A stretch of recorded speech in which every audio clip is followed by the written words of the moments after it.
In the previous tutorial, /posts/go tutorial API best practices / you learned API best practices.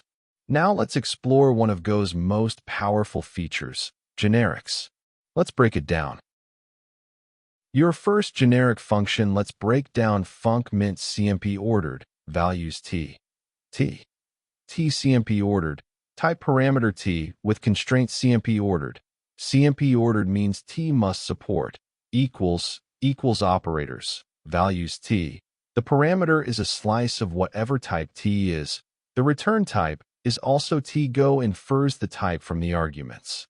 You can also specify it explicitly. Type constraints. A constraint tells Go what operations a type parameter supports.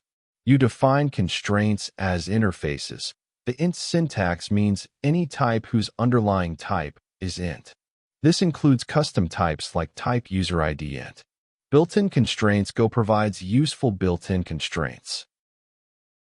Generic types. You can create generic structs, not just functions. Notice, when you declare a variable of a generic type, you must specify the type parameter, stack it. Go cannot infer type parameters for types, only for functions. Useful generic patterns. Map, filter, reduce. These functional patterns work great with generics. Result type. A generic result type is useful for functions that can fail. This pattern is inspired by Rust result, type. It is not idiomatic. Go prefers multiple return values, but it shows the power of generics.